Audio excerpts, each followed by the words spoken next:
faisons cette vidéo afin de vous présenter la lame Aurel. Nous pouvons l'utiliser la lame seule, ou on peut l'utiliser en montage comme ceci. Je vous verrai, il y a un autre montage que je vous ferai voir ultérieurement. Là, nous avons affaire à une pâte normale, baguette, pétrissage en PVL, hydratation 62-63%, et avec un après de 24 heures. Donc on peut l'utiliser en coupe-lame traditionnel de cette façon. On peut l'utiliser aussi dans cette position. L'essentiel qui est important, c'est d'utiliser les dents, au minimum les 3 dents, de manière, il faut positionner la baguette sur la lame sur la baguette, de manière à ce que les 3 dents viennent toucher la baguette.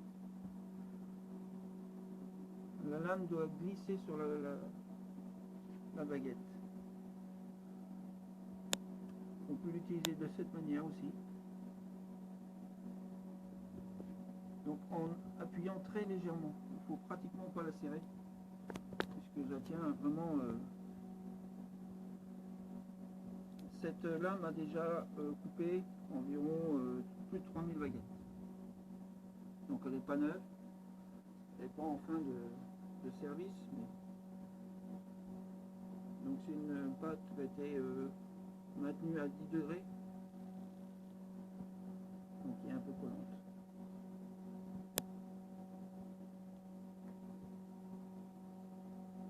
Donc on pousse bien la lame, donc là il y a c'est légèrement croûté, on va voir que ça pénètre de la même manière. J'appuie simplement un tout petit peu plus.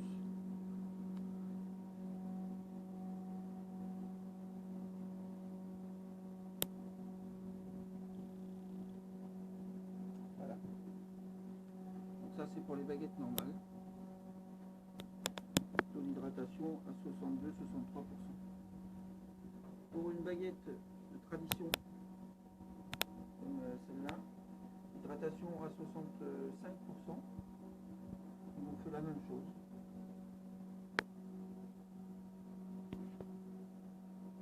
On peut l'utiliser comme ça. On peut l'utiliser. Il ne faut pas trop coucher, la forme de la lame est faite de manière à ce qu'on n'ait pas besoin d'incliner, mettre la lame complètement à plat.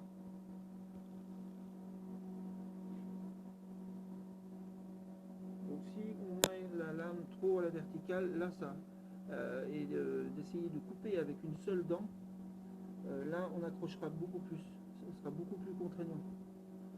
Mais si on la met bien à l'horizontale, la lame elle glisse sur la pâte.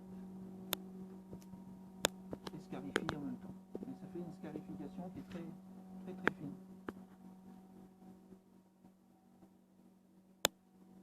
Donc on peut l'utiliser en gaucher. Bon, je suis pas gaucher, hein. Et vous voyez que même pour quelqu'un qui est droitier comme moi,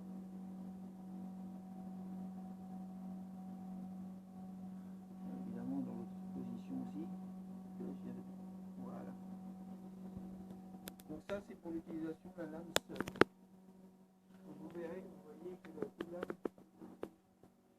est bien scarifiée, c'est fin. J'aurai l'occasion de faire une autre vidéo de manière à vous faire voir un produit fini. On va faire maintenant des coupes sur des spéciaux.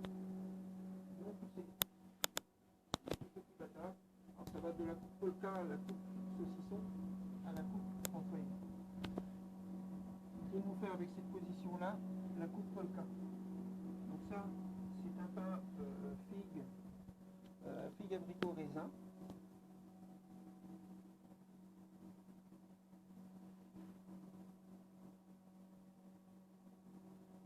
Voilà.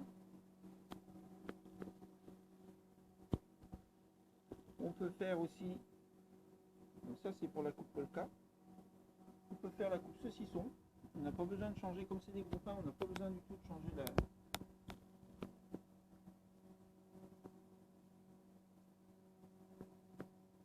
Ça c'est la coupe saucisson.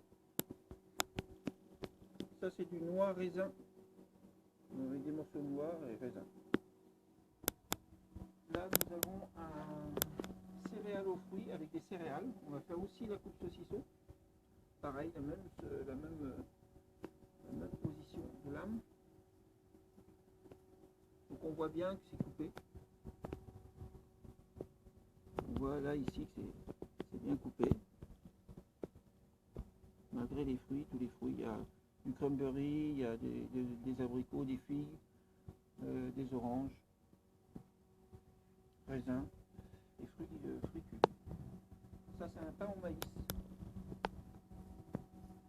Donc pareil avec des morceaux aussi. Donc j'appuie un peu plus. Là aussi on voit que c'est coupé. Il n'y a pas de souci. Il y a un peu de résistance, mais que ce soit une lame de rasoir, ça sera la même chose. Pour le noix raisin, on voit aussi que c'est coupé.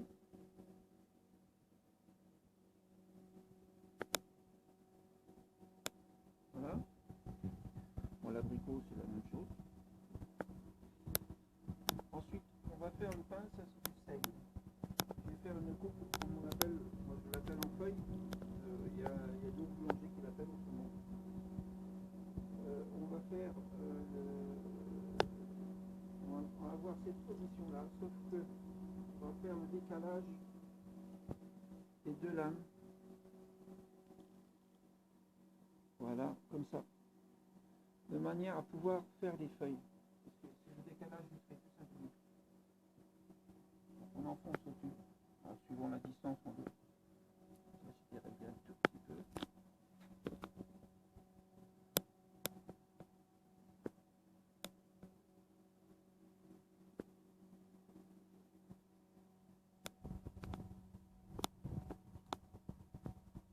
Donc, le fait d'avoir décalé la lame, ça permet d'avoir le coup de lame ajusté de chaque côté.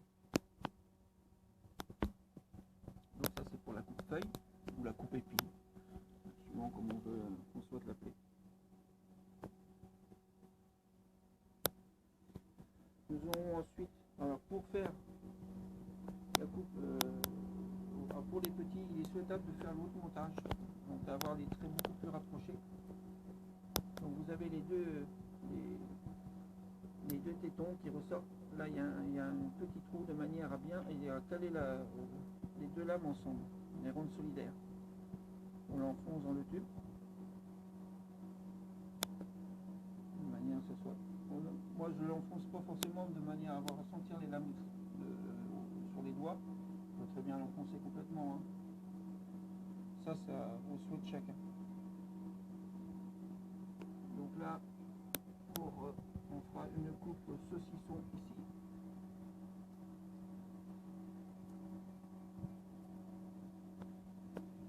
C'est toujours avec le double lame. C'est un peu plus délicat là puisque c'est des petits bâtons de 400 grammes. On voit que ça coupe. J'en laisse de manière à vous faire voir aussi avec la lame toute seule. Ça c'est des pains aux céréales.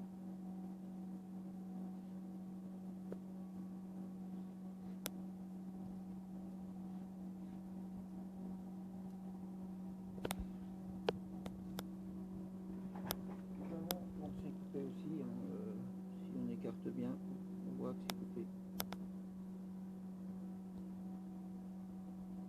Pour le maïs c'est pareil.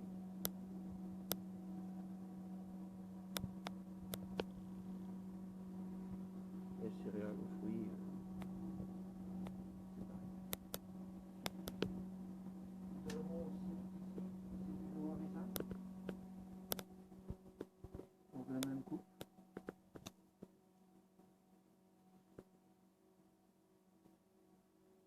Mais je pousse vraiment ma lame de manière à utiliser, on voit que j'utilise les trois lames, les trois dents, pardon.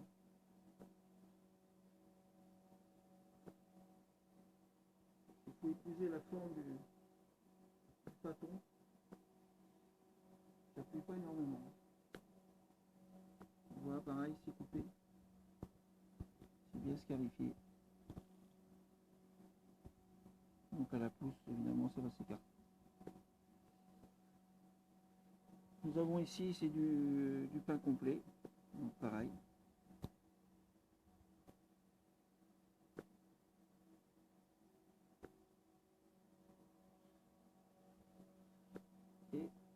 bûcheron, donc il y a des graines aussi.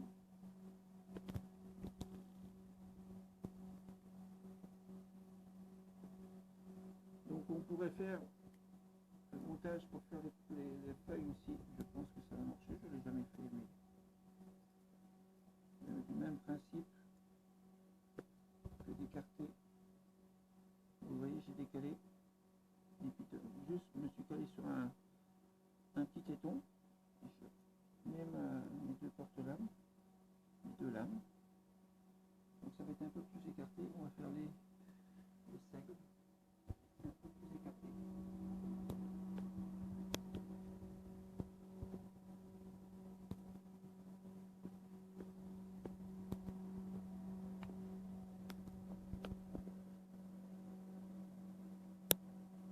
Voilà. Donc on peut le faire aussi si on veut vraiment rapprocher sur cette position-là. Voilà.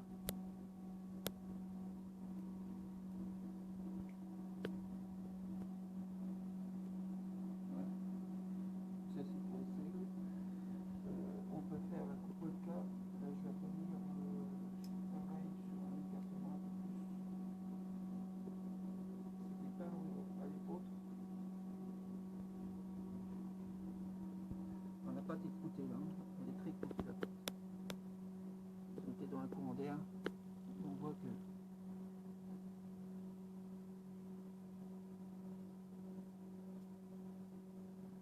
c'est pour ça qu'elle est fissurée là.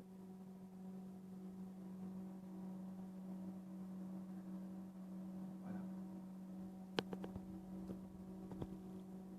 Et on y arrive quand même. Nous avons aussi le figue abricot qui est ici.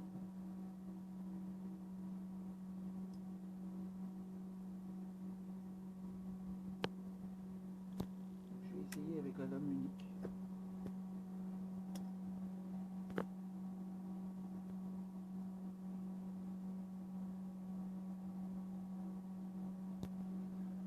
Là, pareil, c'est un seigle.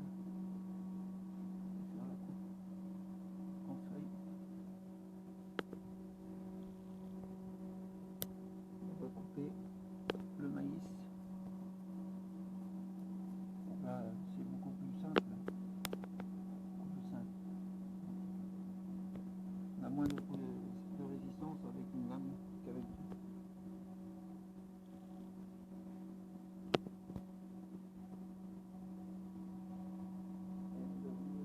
Le complet ici.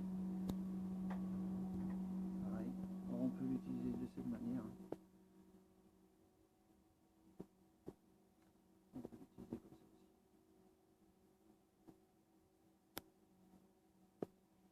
Vous voyez, j'utilise vraiment, même si je peux utiliser les 4, j'utilise les 4.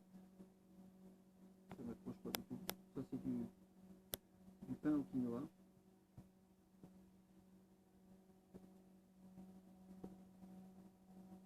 Des graines de courge, des graines de quinoa.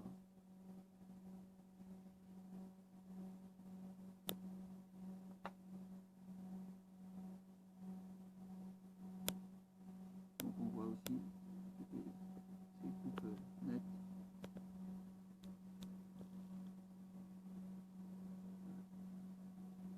Le seigle, non, ça c'était le bûcheron. On voit aussi que la coupe elle est nette.